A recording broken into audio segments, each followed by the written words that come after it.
मसीही का तमाम ये कंबोज लाल है, जैसा ही रंगो रूप है पैसा ही माल है।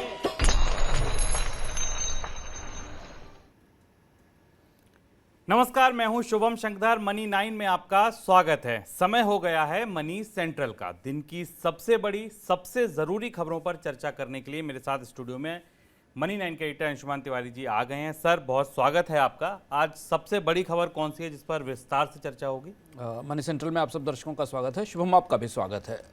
तमाम सारी खबरों के बीच जो सबसे महत्वपूर्ण, सबसे ज़रूरी खबर आपकी जेब और ज़िंदगी के लिए है, उसे हम मनी सेंट्रल में लेकर आते हैं। और आज हम समझने की कोशिश करेंगे कि मानसून क्यों इतनी देरी से आ रहा है और मानसून की देरी का असर हमें खरीफ की बुवाई पर कहां कहां दिखाई दे रहा है। ये आज की एक महत्वपूर्ण खबर है जिस पर सबकी निगाहें हैं, क्योंकि खरीफ की बुवाई और मानसून की सफलता पर बहुत कुछ निर्भर है इस मुश्किल वर्ष में जहाँ महंगाई हमारे पीछे पड़ी हुई है। हम इसे जानने की कोशिश करेंगे और इसके अलावा कुछ और भी खबरें हैं जो रूस से लेकर भारतीय बाजारों तक फैली हुई हैं। बिल्कुल, और इनमें शामिल क्या क्या है इसको जानने के लिए देखिए आप ऑन द शो। तो शुरुआत आज होगी रूस से। पहली बार डिफॉल्ट की कगार पर रूस। कहां बढ़ेगा, कहां घटेगा जीएसटी? कल से बैठक शुरू हो रही है। थम नहीं रही रुपए की गिरावट। क्या मामला है ये समझेंगे। क्या चावल निर्यात पर भी लगेगी पाबंदी? जी हां, गेहूं के बाद अब ऐसी संभावनाएं बनने लगी हैं। क्यों पिछड़ गई खरीफ फसलों की बुआई, इस पर चर्चा होगी जैसा अंशुमान जी ने बताया। और चलते चलते हम जानेंगे पाकिस्तान का हाल। पाकिस्तान के कदम से क्या आईएमएफ खुश होगा? क्या कदम पाकिस्तान ने उठाया है और आईएमएफ की खुशी क्यों जरूरी है पाकिस्तान के सर्वाइवल के लिए, ये हम आज अंशुमान जी से समझेंगे। शुरुआत रूस के साथ। रूस से जुड़ी आज 3 अहम खबरें हैं। पहली ये कि आर्थिक प्रतिबंधों की वजह से 105 वर्षों में पहली बार ऐसा होगा जब विदेशी मुद्रा में रूस डिफॉल्ट करेगा। रिपोर्ट्स की माने तो रूस को रविवार रात तक एक विदेशी कर्ज के ब्याज की किश्त चुकानी थी, लेकिन प्रतिबंधों की वजह से रूस ब्याज की किश्त नहीं चुका सका। दूसरी बड़ी खबर यह है कि रूस से सोने की आयात पर भी प्रतिबंध लगाए गए हैं। बीते हफ्ते ऐसी खबर आई थी, आपको याद होगा, हमने मनी सेंट्रल में बताई थी कि स्विट्जरलैंड ने रूस से सोने का आयात किया है। इसके बाद रूस से सोने के आयात पर भी रोक लगा दी गई है। तीसरी बड़ी खबर G7 की बैठक से है। G7 देश भी रूस पर कड़े प्रतिबंध लगाने जा रहे हैं। रविवार को अमेरिकी राष्ट्रपति जो बाइडेन की तरफ से कहा गया कि G7 देश रूस से सोने की खरीद पर रोक लगाने जा रहे हैं। और क्या रोक लगेगी, ये G7 की बैठक से पता चलेगा, जो हम आपको बताएंगे। लेकिन उससे पहले अंशुमान जी से समझते हैं। सर, पहला सवाल, रूस 105 साल में पहली बार विदेशी मुद्रा में डिफॉल्ट कर रहा है, ये खबर है। क्या मतलब है इस खबर का और ये कितना महत्वपूर्ण है, इसके क्या मायने हैं? शुभम, ये इस डेट डिफ़ॉल्ट की आशंका हम लोगों ने मनी सेंट्रल पे चर्चा में एक बार इस पर चर्चा भी की थी कि रूस को एक ग्रेस पीरियड मिला था। वो ग्रेस पीरियड ख़त्म होगा जब जून के अंत में आते आते, और उस समय तक अगर रूस के पास विदेशी मुद्रा भंडार में एक्सेस नहीं तो पेमेंट नहीं कर पाएगा। बाजार से जो खबरें मिल रही हैं कि ताइवान का कोई एक इन्वेस्टर है जिसने रूस के फॉरेन करेंसी बॉन्ड में इन्वेस्ट कर रखा है, और उसने इस बात की सूचना दी है कि रूस से उसे ब्याज का भुगतान समय पर नहीं मिला है, यानी ब्याज में डिफ़ॉल्ट हुआ है।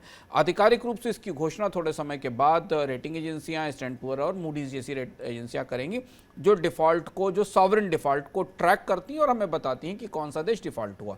मोटे तौर पर करीब $40 अरब के फॉरेन बॉन्ड्स रूस के पूरी दुनिया में हैं, जिनमें लोगों ने निवेश कर रखा है या निवेशकों का पैसा उनके पास है। उसमें ये पहला ट्रांच है, और चूंकि लंबे समय की बात है, काफ़ी समय के बाद, बोल्शेविक्स की रिवॉल्यूशन के बाद पहली बार रूस विदेशी मुद्रा में पेमेंट नहीं कर पा रहा है, तो ये डिफ़ॉल्ट बाजार के लिए बड़ी खबर है। रशिया ने 1998 में एक डोमेस्टिक डेट में डिफ़ॉल्ट किया था, वो भी $40 अरब का डिफ़ॉल्ट था, लेकिन तब अंतर्राष्ट्रीय मदद के सहारे रूस को उस डिफ़ॉल्ट से उबरने में सहायता मिली थी और रूस उस डिफ़ॉल्ट से उबर आया था। लेकिन अब जब एक बार ये ट्रिगर होता है विदेशी मुद्रा डिफ़ॉल्ट का होना, और लोगों को पता है कि रूस के पास विदेशी मुद्रा भंडार सीमित है, जो भी है वो खरीद के गैस और तेल से आ रहा है, बाकी विदेशी मुद्रा भंडार में एक्सेस नहीं है, और दूसरा दुनिया के देशों ने रूस के डेट के पेमेंट लेने बंद कर दिए हैं। तो अब ये माना जा रहा है कि यहाँ से रूस के डेट डिफ़ॉल्ट की एक सीरीज शुरू हो सकती है, जो आने वाले समय में हमें और दिखाई देगी। सर, दूसरी बड़ी खबर जो थी वो थी गोल्ड के इंपोर्ट पर रोक से लेकर। इसका क्या असर पड़ेगा गोल्ड के बाजार पर या रूस की अर्थव्यवस्था पर?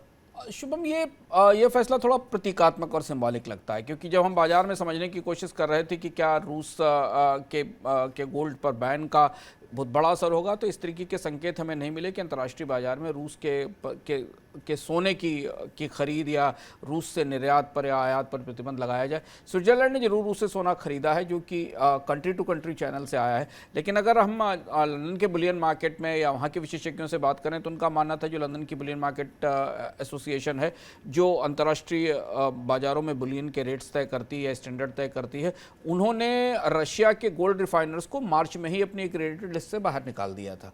यानी जब मार्च में प्रतिबंध लगना शुरू हुए थे तो रशिया, जो लंदन का गोल्ड बाजार है, बुलियन बाजार है, उसकी सूची से रूस के गोल्ड रिफाइनर्स पहले से ही बाहर हो गए थे। तो अब बाजार इस बात को पहले से ही डिस्काउंट कर चुका है कि रूस का सोना दुनिया के बाजारों में नहीं आएगा। ये प्रतिबंध सिंबॉलिकली ये दिखाने की कोशिश है कि रूस की तरफ से किसी भी तरीके के हाई वैल्यू ट्रांजैक्शंस की इजाज़त नहीं होगी। भारतीय बाजार में भी आज सोने की कीमतों में भी इसका कोई बहुत बड़ा असर हमें नहीं दिखाई दिया, क्योंकि अगर रूस इतना बड़ा प्लेयर होता और बाजार में ये प्रतिबंध असर करते तो शायद सोने की कीमतों में बड़ी बढ़ोतरी दिखाई देती। तो इसलिए सिंबॉलिक है, पर G7 देश लगातार ऐसा करने की कोशिश कर रहे हैं ताकि रूस को और दुनिया को ये पता चलता रहे कि प्रतिबंधों को और सख्त किया जा रहा है।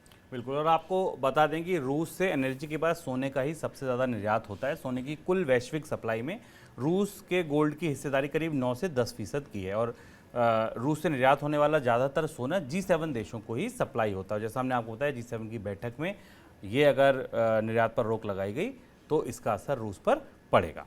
अगली खबर जीएसटी से। मंगलवार से चंडीगढ़ में जीएसटी काउंसिल की 2 दिवसीय बैठक शुरू होने जा रही है।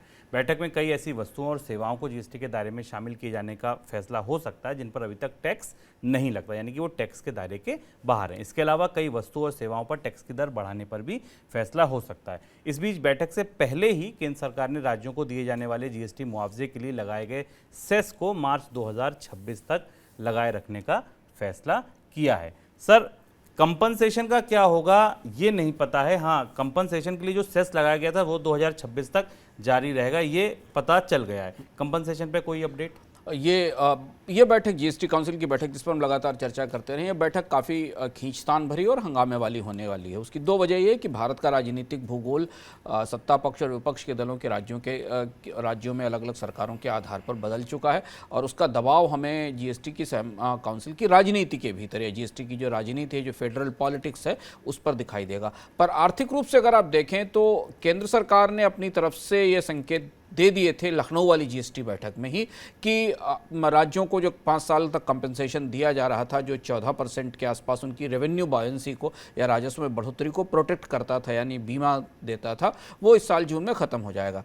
और इसे ख़त्म करने का और पुख्ता संकेत उस समय आया जब केंद्र सरकार ने राज्यों के सारे बकाया जीएसटी के जो भी बकाये थे वो सारे भुगतान मई में निपटा दिए थे, मई के महीनों में ख़त्म कर दिया था। अब ये जो सेस बढ़ाया गया है, ये लगभग 1 लाख करोड़ रुपए का कर्ज लेकर सरकार ने जो कंपनसेशन दिया था, या जो कर्ज लेने में सरकार ने गारंटी दी थी राज्यों को कोविड के दौरान जब केंद्र सरकार और राज्य सरकारों के बजट पूरी तरह टूट चुके थे, ये उसकी वसूली के लिए सेस लंबे समय तक लगा रहेगा। अब यहाँ 2-3 बड़ी दुविधाएं हैं जो इस बैठक के भीतर से निकल कर आएंगे। अभी आधिकारिक रूप से ना तो राज्यों ने कुछ कहा है और ना केंद्र सरकार ने कहा है कि कंपनसेशन सेस खत्म होने के बाद की दुनिया कैसी होगी जीएसटी की।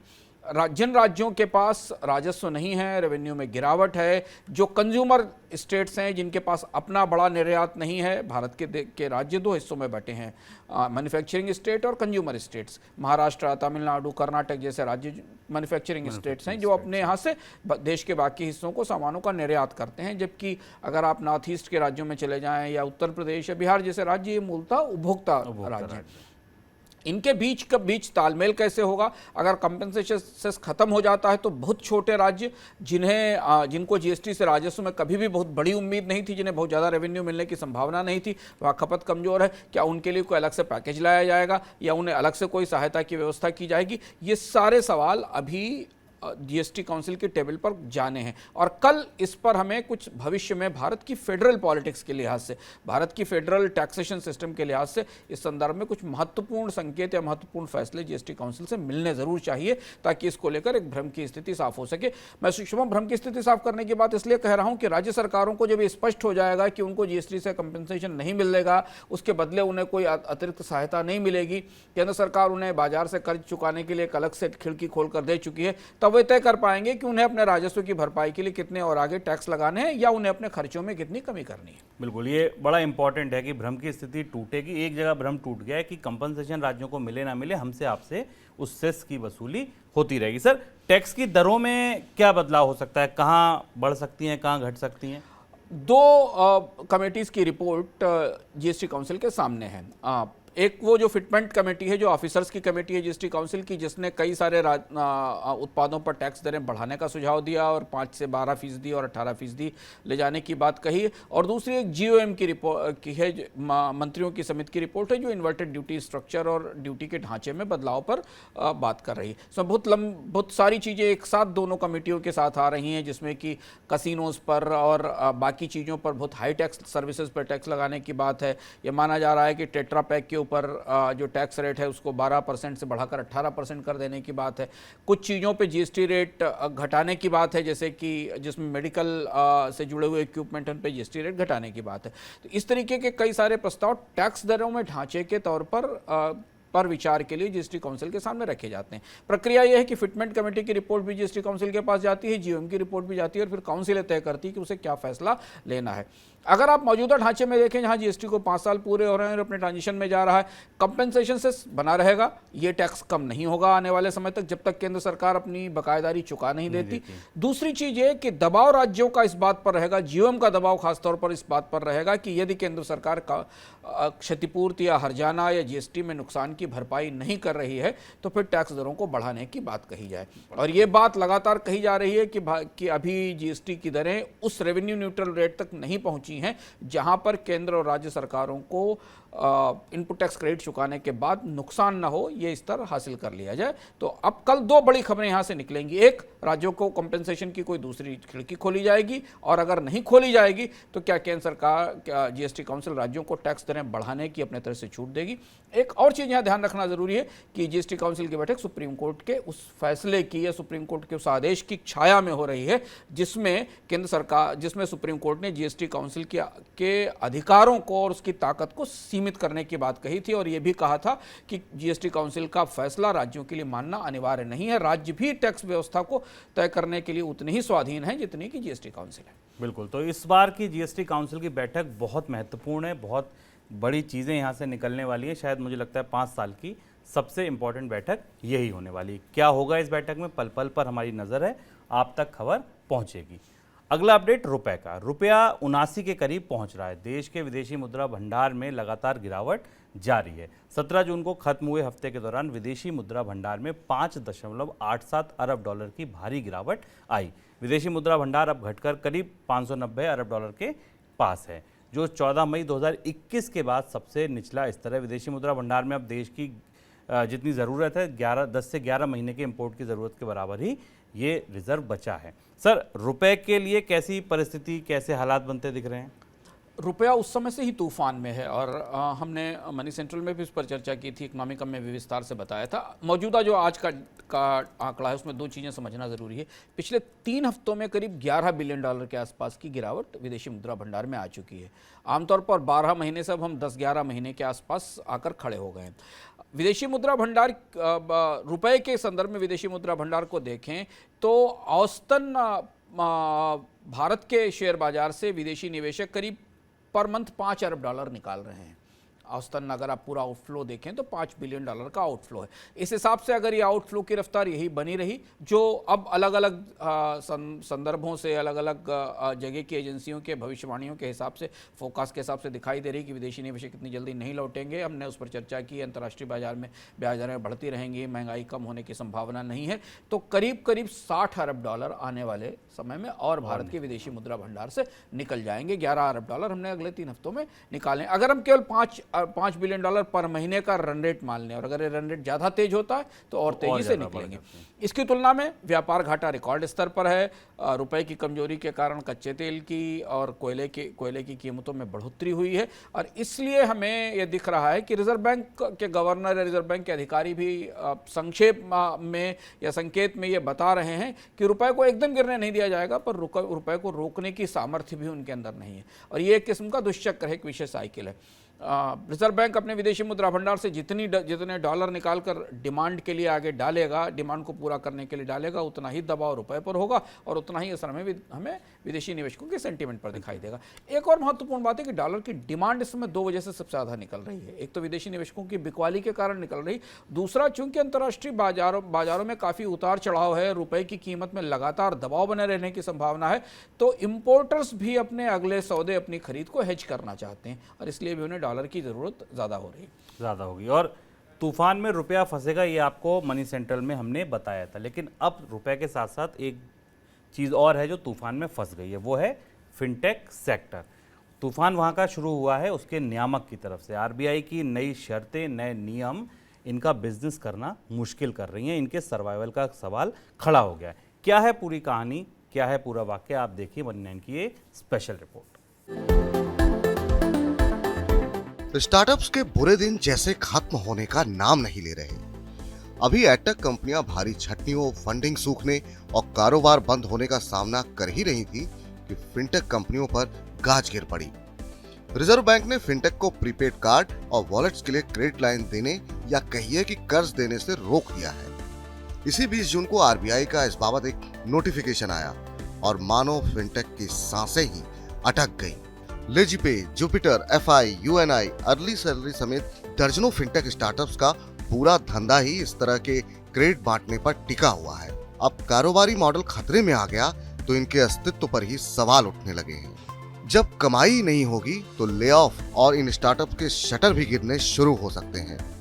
रिजर्व बैंक की सख्ती के पीछे सरकार का पूरा सपोर्ट है, लेकिन बात ये उठ रही है कि आखिर अचानक से फिनटेक पर ये चाबुक चलाने की जरूरत क्यों पड़ गई। इसके पीछे कुछ बड़ी वजहें हैं।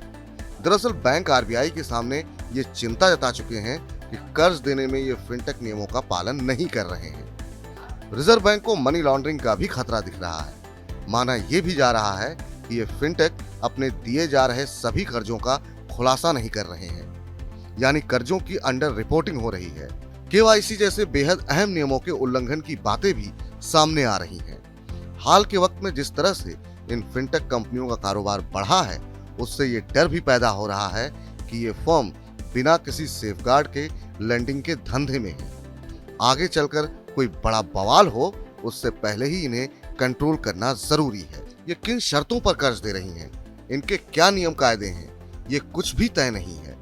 आरबीआई के फिनटेक कंपनियों पर शिकंजा कसने की एक और वजह है, और वो है इंस्टेंट लोन देने वाले ऐप्स की मनमानी। तमाम कोशिशों के बावजूद इनके खिलाफ शिकायतें आना जारी है। लोगों के साथ बदसलूकी, कर्ज चुकाने के बावजूद परेशान किए जाने की खबरें रुक नहीं रही हैं। इस सख्ती के बाद अब फिनटेक कंपनियों के हाथ पैर ढीले पड़ गए हैं और वे सरकार और रिजर्व बैंक से गुजारिशों में लगी हुई हैं। खैर, बात ये आती है कि आखिर आगे का रास्ता क्या है। तो माना जा रहा है कि रिजर्व बैंक सभी स्टेक होल्डर्स के साथ चर्चा के बाद इस सेक्टर के लिए एक व्यापक रेगुलेशन ला सकता है। तब तक इन फिनटेक स्टार्टअप्स को एक मुश्किल दौर से गुजरने के लिए तैयार रहना होगा। मनी 9 के लिए प्रवीण शर्मा। अब मनी 9 के मनी सेंट्रल के दूसरी तरफ मनी 9 की स्पेशल रिपोर्ट में आपने जाना कि कैसे फिनटेक कंपनियां तूफान में फंस रही हैं। और आपको ध्यान होगा अभी एक करीब 2 या 3 हफ्ते पहले हमने आपको बताया था कि ईडी ने भी इन पर अब सख्ती शुरू की है। एक लंबी चौड़ी लिस्ट तैयार हुई है, हैदराबाद में कई जगह छापे पड़े हैं। तो फिनटेक कंपनियों के लिए अच्छे दिन फिलहाल बिल्कुल भी नहीं है। गेहूं निर्यात पर पाबंदी के बाद अब चावल पर भी निर्यात रोकने की स्थिति बनती दिख रही है। ऐसा क्यों हो रहा है? दरअसल भारतीय चावल के लिए बांग्लादेश की मांग बढ़ने की वजह से चावल का दाम बढ़ना शुरू हो गया। 5 दिन में अंतर्राष्ट्रीय बाजार में भारतीय गैर बासमती चावल का भाव $350 प्रति टन से बढ़कर $360 पर पहुंच गया है। भारत से चावल आयात बढ़ाने के लिए बांग्लादेश ने अपने आयात शुल्क में 62.5% से घटाकर 25% कर दिया। बड़ी कटौती की, 62% टैक्स लगता था, घटाकर 25% कर दिया। साथ ही इस बार बांग्लादेश ने समय से पहले ही चावल की खरीद शुरू कर दी है। उधर दूसरी तरफ गेहूं निर्यात पर पाबंदी लग गई थी, लेकिन इसके बाद भी निर्यात लगातार जारी है। सर, पहला सवाल चावल पर, क्या चावल पर भी अब गेहूं के बाद आप पाबंदी लगती देख रहे हैं निर्यात पर? शुभम, बांग्लादेश बड़ा बायर है और बांग्लादेश ने जितने एग्रेसिवली भारत से आने वाले चावल के आयात पर ड्यूटी कम की है, उससे ये लगता है कि भारत से होने वाला निर्यात बढ़ेगा। और अभी जबकि हम आगे खरीफ की फसलों की बुवाई की संभावनाओं पर भी चर्चा करेंगे और फूड स्टॉक्स पर भारत में दबाव बना हुआ है, उस स्थिति में केंद्र सरकार की तरफ से संकेत दिए जा रहे हैं कि वो चावल के निर्यात पर करीब से नज़र रख रहे हैं और शायद अगर ज़रूरत पड़ी तो चावल के निर्यात को रेगुलेट किया जाएगा। पर एक और बड़ा डेवलपमेंट हो रहा है अंतर्राष्ट्रीय बाजार में, जिसका असर हमें भारत के चावल निर्यात के कारण दिखाई दे रहा है। और बांग्लादेश ने ऐसा क्यों किया है, मैं समझने की कोशिश कर रहा था। चावल के बाजार में चर्चा यह है कि थाईलैंड और वियतनाम मिलकर एक पैक्ट करना चाहते हैं। थाईलैंड और वियतनाम एशिया के देशों में सबसे बड़े चावल प्रोड्यूसर्स हैं और ये एक किस्म का पैक्ट करके अंतर्राष्ट्रीय बाजार में चावल की कीमतें ऊपर करना चाहते हैं, क्योंकि फूड की शॉर्टेजेस हैं और आमतौर पर ऐसा होता है, जैसे हमने कमोडिटीज़ में देखा है, जैसे हमने मिनरल्स में देखा है, लगभग वैसी स्थिति यहाँ भी बनने की स्थिति है। हालांकि अभी आधिकारिक रूप से नहीं कहा गया है, पर अंतर्राष्ट्रीय बाजारों में इस बात की बड़ी चर्चा है कि थाईलैंड और वियतनाम अगर मिलकर चावल के निर्यात के लिए कोई समझौता करते हैं तो अंतर्राष्ट्रीय बाजार में चावल की कीमतें ऊपर जाएंगी। ये दोनों देश उससे ज़्यादा फ़ायदा लेने की कोशिश करेंगे और शायद यही बात बांग्लादेश ने महसूस की है और इसलिए बांग्लादेश ने भारत से के चावल आयात को सस्ता करने की अपने यहाँ कोशिश की है। माना जा रहा है कि बांग्लादेश और वियतनाम बड़े चावल के निर्यातक हैं, लेकिन भारत टूटे चावल को अगर आप शामिल कर लिया जाए तो भारत दुनिया के बड़े निर्यातकों में है। अभी अब सरकार के लिए दुविधा होगी कि यदि दुनिया के बाजारों में चावल की कीमत और बढ़ती है और दुनिया के देश भारत से आयात पर शुल्क घटाते हैं तो क्या भारत के निर्यातकों को एक सीमा से अधिक निर्यात की इजाज़त दी जाएगी और उसका असर भारत की खाद्य सुरक्षा पर और भारत में फूड स्टॉक्स पर कितना पड़ेगा। और ये एक महत्वपूर्ण घटनाक्रम है जिस पर हम लगातार नज़र बनाए रखेंगे कि चावल के एक्सपोर्ट को लेकर या चावल की डिमांड सप्लाई को लेकर ग्लोबल मार्केट में क्या हो रहा है। सर, गेहूं में क्या स्थिति? गेहूं में तो एक्सपोर्ट बैन हो गया, उसके बाद भी लगातार निर्यात के नंबर आ रहे हैं वहां से। सरकार ने कहा है कि बैन के बाद करीब 1.8 मिलियन टन गेहूं एक्सपोर्ट किया गया है दुनिया के देशों को। इसमें बहुत सारा गेहूं, यह कहा जा रहा है करीब 33,000 टन गेहूं मानवीय सहायता के तौर पर गया है, कुछ अफगानिस्तान गया है। लेकिन गेहूं का निर्यात कई सारे अलग अलग चैनल से, कभी ह्यूमैनिटेरियन ग्राउंड से और कभी बाकी रास्तों से बढ़ रहा है। सरकार की तरफ से आधिकारिक रूप से इस बात के संकेत दिए जा रहे हैं कि वो लगातार इस पर निगाह रख रही है। आटे का निर्यात रोकने की, आटे के निर्यात को सीमित करने की कवायद भी शुरू हो गई। इस पर हमने मनी सेंट्रल में एक विस्तार से रिपोर्ट भी की थी पिछले सप्ताह और बताया था। तो ये दोनों फसलें हैं। गेहूं का निर्यात अभी रोक के बाद भी जो जा रहा है वो शायद परमिसिबल चैनल से जा रहा है, लेकिन ओवरऑल बाजार में जो सेंटीमेंट बना हुआ है वो सेंटीमेंट प्राइस राइज का या प्राइस बढ़ने का ही है। और वो ऐसी सिचुएशन में बना हुआ है जब अंतर्राष्ट्रीय बाजारों में दोनों अनाजों की, चावल और गेहूं की डिमांड काफ़ी ज़्यादा है। तो इसलिए सरकार को की तरफ से जो संकेत आ रहे हैं वो ये है कि एकदम कोई नीजर्क रिएक्शन करने की स्थिति में भी सरकार नहीं है, लेकिन वो करीब से इसे रेगुलेट करेगी और जहां ज़रूरत पड़ेगा वहां पर उसमें गेहूं के और चावल के ट्रेड में दखल दिया जाएगा। लेकिन फिलहाल गेहूं की कीमतें इस साल ऊंचे बने रहने की संभावना है, जो बात हमें WPI इंडेक्स से भी दिखाई दे रही और बाकी भी बाजार से भी उसके संकेत मिल रहे हैं। बिल्कुल। और सर, मुझे लगता है काफ़ी लंबे अरसे बाद ऐसा हो रहा होगा जब पूरी दुनिया में फूड के प्राइसेस में, चावल, गेहूं, इनमें इन्फ्लेशन की बातें चल रही हैं और शॉर्टेजेस की बातें हो रही हैं। हाँ, वो एक तो बड़ी सप्लाई चेन रूस और यूक्रेन से टूटी है और दूसरा जनरली भी बहुत सारी इकोनॉमीज़ में आने वाले समय में आशंकाओं के कारण फूड स्टॉक्स की होल्डिंग, फूड के बड़े स्टॉक्स तैयार करने की कोशिश शुरू हुई है और उसका असर हमें पूरे कमोडिटी बाजार पे दिखाई दे रहा है। बिल्कुल। मॉनसून की शुरुआती बारिश में आई कमी की वजह से देश भर में खरीफ फसलों की शुरुआती बुआई 24% पिछड़ गई है। कृषि मंत्रालय के आंकड़े देखें तो 24 जून तक देश भर में 140.52 लाख हेक्टेयर में खरीफ फसलों की खेती हुई है, जबकि पिछले साल इस दौरान 184.44 लाख हेक्टेयर की फसल लग चुकी थी। इस बीच मानसून की बात करें तो 26 जून तक देश भर में बारिश औसत के मुकाबले 7% पीछे दर्ज की गई है। सर, पहला सवाल मानसून पर, वहाँ क्या स्थिति है सर?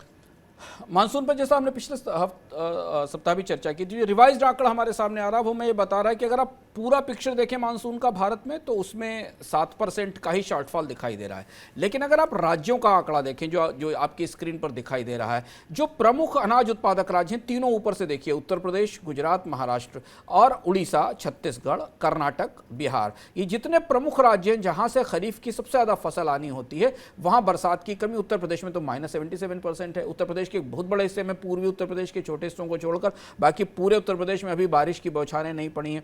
गुजरात जहां से कॉटन और बाकी चीज़ों की फसल आनी है, महाराष्ट्र बहुत महत्वपूर्ण है। इन इलाकों में जो मानसून का पिछड़ना है, और यही हम बराबर इस मनी सेंट्रल में लगातार कहते चले आए कि मानसून का नेशन वाइड नॉर्मल आंकड़ा उतना महत्वपूर्ण नहीं है जितना महत्वपूर्ण होता है उसका रीजनल डिस्ट्रीब्यूशन। और पिछले साल भी हमने ऐसी परिस्थिति देखी थी। अब ये जो डेफिसिट है, अगर ये पूरा नहीं होगा तो इसका सीधा असर हमें खरीफ की बुवाई पर दिखाई देगा, और वो हमें अभी दिखाई देने लगा है।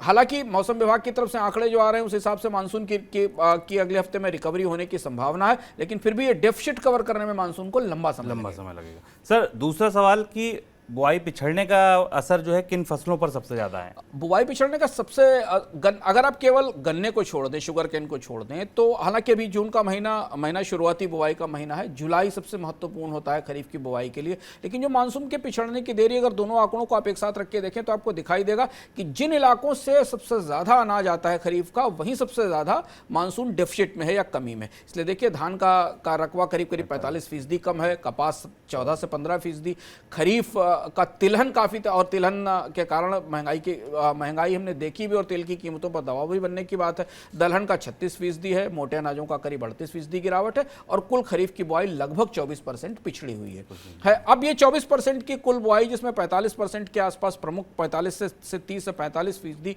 की सोइंग में कमी अन्य प्रमुख फसलों के बारे में देखी जाए, और मानसून के अभी तक के व्यवहार को देखा जाए, तो ये दबाव चिंता पैदा करने वाला है। स्वाभाविक रूप से दबाव चिंता पैदा करने वाला है। और हमें ध्यान रखना होगा कि ऐसी परिस्थिति में जबकि डीजल की कीमतें बहुत ज़्यादा ऊंची हैं, किसानों की कॉस्ट ऑफ एग्रीकल्चर बुरी तरह बढ़ी हुई है, जिस पर हम पहले से भी चर्चा करते रहे, ऐसी स्थिति में वो खरीफ की बुवाई के लिए पूरी तरह से मानसून पर निर्भर हैं, क्योंकि वो डीजल खरीद कर खेती में बुवाई करने की परिस्थिति में इस साल नहीं होंगे, क्योंकि उनकी वैसी भी लागतें काफ़ी ज़्यादा बढ़ी हुई हैं। तो इसलिए ये एक महत्वपूर्ण दरार है, एक प्रेशर पॉइंट है जो अगर ईज आउट नहीं हुआ जुलाई तक तो हमें बाजार पर इसका काफ़ी असर दिखाई देगा, खासतौर से महंगाई को लेकर। बिल्कुल, मतलब अगले हफ्ता 10 दिन बहुत इंपॉर्टेंट हैं। मानसून की बारिश हो जाए उसके बाद तो उसे डीजल पर पाला जा सकता है, लेकिन शुरुआती स्थिति डीजल के सहारे बुआई की स्थिति में बहुत सारे किसान नहीं होंगे। सर, इसका असर सबसे पहले कहाँ दिखेगा? तत्काल असर इसका कहाँ दिखेगा? ये दो आंकड़े जो हमारे पास है वो सबके पास हैं। हमें अनाजों के बाजार में तिलहन, दलहन और दालों में दालों को आमतौर पर हमने ट्रेंड्सकोप के से अलग जाते देखा है। पिछले 1 साल में 1.5 साल में दालों की कीमतें उतनी नहीं बढ़ी जितनी बाकी फसलों की बढ़ी। पिछले हफ्ते के इकोनॉमिका में हमने विस्तार से बात की थी कि भारत की पूरी फूड बास्केट महंगाई का शिकार है, पूरी फूड बास्केट महंगाई का शिकार है, और उसमें धान और तिलहन और खरीफ का तिलहन और मोटे अनाज भी, खासतौर से धान और तिलहन की बुआई पिछड़ने का असर हमें अभी से भारतीय बाजार में तिलहन और उससे खाद्य तेल की कीमतों में दिखाई देने लगेगा। चावल सबसे बड़ी उलझन है, जिस पर हमने विस्तार से चर्चा की कि एक तो यहाँ बुआई पिछड़ रही है, मौसम साथ नहीं दे रहा है, और दूसरी तरफ दुनिया के बाजार में भारत के चावल की मांग लगातार बढ़ रही है। दुनिया के देश भारत से चावल मंगाने के लिए अपना इम्पोर्ट ड्यूटी कम कर रहे हैं। अब ये दुविधा भारतीय बाजार में चावल की कीमतों में बढ़ोतरी की वजह बनेगी। गेहूं की कीमतों पर हमने ऐसा ही दबाव मार्च अप्रैल के बाद देखा, और जब एक बार WPI में थोक मूल्य सूचकांक में गेहूं की कीमतें ऊपर गईं तो अभी टिकी हुई हैं। तो इसलिए महंगाई को करीब से देखिए। खाने पीने की चीज़ों की महंगाई वैसे भी स्थानीय स्तर पर और राष्ट्रीय स्तर पर बढ़ी हुई है। अगर मानसून जरा भी डगमगाया, अगर मानसून अपने सामान्य स्तर से नीचे क्षेत्रीय स्तर पर एक राज्य में भी चला गया, शुभ गुजरात में, महाराष्ट्र, उत्तर प्रदेश में भी अगर बारिश सामान्य से कम हुई, पूरे देश में ना भी हुई हो, एक प्रमुख कृषि उत्पादक राज्य में भी अगर मानसून 10%, 15%, 20% डेफिसिट में रहा अंततः, तो इसका असर हमें भारत के खाद्य बाजार की महंगाई पर सीधे तौर पर दिखाई देगा, और यही रिजर्व बैंक की और सरकार की मुसीबतें आने वाले समय में और ज़्यादा बढ़ाएगा। बिल्कुल, ये चिंता महंगाई में जाकर और ज़्यादा घी देगी महंगाई की आग में। अगली खबर पाकिस्तान से। दिवालिया होने से बचने के लिए पाकिस्तान अपने अमीरों से ज़्यादा टैक्स वसूलेगा। पिछले हफ्ते पाकिस्तान के प्रधानमंत्री ने बड़े उद्योगों और उद्योगपतियों पर 10% सुपर टैक्स लगाने की घोषणा की है। प्रधानमंत्री ने कहा कि पाकिस्तान को दिवालिया होने से बचाने के लिए ये कदम उठाया गया है। जिन उद्योगों पर सुपर टैक्स लगाया जाएगा उनमें स्टील, चीनी, ऑटो, तेल गैस, उर्वरक, टेक्सटाइल, बैंकिंग, सिगरेट और केमिकल शामिल हैं। सर, ये टैक्स लगाने के बाद क्या IMF खुश हो पाएगा और राहत मिलेगी पाकिस्तान को? पाकिस्तान की सरकार अंततः वो करने को तैयार हो गई जिसके बिना IMF से बात करने को तैयार नहीं था। आज हम इस प्रोग्राम को भी रिकॉर्ड कर रहे हैं तो IMF के साथ पाकिस्तान की वार्ताओं का अगला दौर शुरू हो गया है। अगर पाकिस्तान की मीडिया की माने तो शायद इन सारी चीज़ों से IMF इस बात पर सहमत हो सकता है कि वो पाकिस्तान को उबारने के लिए अपने कर्ज की या मदद की अगली किश्त दे सके। पर पाकिस्तान की सरकार ने जो कदम लिए हैं उन कदमों में न केवल पेट्रोल डीजल की कीमतें बढ़ाने की बात है, करीब 7,470 अरब रुपए पाकिस्तानी रुपए के अतिरिक्त राजस्व जुटाने की व्यवस्था की गई, जिसमें एक बात शुभम ने आपको बताई कि सुपर टैक्स लगाया गया बड़े उद्योगों पर। वैसे भी बड़े उद्योग सीमित हैं, लेकिन इसके अलावा वहाँ इनकम टैक्स में मिलने वाली रियायतें भी कम की गई हैं, बाकी खर्चे कम करने की भी कोशिश की गई है। ये सारा बजट लेकर, ये सारा टैक्स बढ़ाकर और खर्चों में कटौती करके ये सारा बजट लेकर पाकिस्तान के वित्त मंत्री IMF के सामने पहुंचे हैं और माना जा रहा है कि IMF शायद इससे संतुष्ट होगा, क्योंकि ये सारी कटौतियां, टैक्सों में बढ़ोतरी और खर्च में कटौती IMF की तरफ से सुझाए गए का जो फार्मूला है उसके आधार पर की गई। इस बार IMF ने काफ़ी सख्ती की है पाकिस्तान पर। जब तक पाकिस्तान को इस बात के लिए बाध्य नहीं कर दिया कि वो ये सख्त कदम ना उठाए, तब तक कर्ज की या मदद मंजूर नहीं की है। मदद तो आ जाएगी, लेकिन यहाँ से पाकिस्तान के लोगों की ज़िंदगी बहुत मुश्किल होने वाली है, दो वजहों से। एक तो टैक्स बहुत ज़्यादा बढ़ने वाला, अंतर्राष्ट्रीय बाजार से आने वाला ईंधन महंगा ही है। मौजूदा संकट के कारण पाकिस्तानी रुपया बुरी तरह टूटा हुआ है। तो जब तक ये IMF की तरफ से जो पूरा ये सख्त इलाज या ऑपरेशन शुरू किया गया, जब तक ये नतीजे तक नहीं पहुंचता और पाकिस्तान की अर्थव्यवस्था वापस पटरी पर नहीं लौटती, जिसको लौटने में काफ़ी लंबा समय लगेगा, पाकिस्तान के लोगों के लिए महंगाई और उनकी ज़िंदगी काफ़ी मुश्किल में रहेगी। बिल्कुल, तो ये बड़ी बात है कि पाकिस्तान को IMF की राहत तो मिल जाएगी, लेकिन ये राहत वहाँ की जनता के लिए आफत लेकर आएगी। आज के मनी सेंट्रल में फिलहाल इतना ही। सर, बहुत शुक्रिया आपका जुड़ने के लिए, तमाम खबरों पर टिप्पणी के लिए, नया नज़रिया देने के लिए। आप लोगों का भी शुक्रिया मनी सेंट्रल में बने रहने के लिए। कल फिर होगी मुलाकात शाम को 7 बजे। नमस्कार।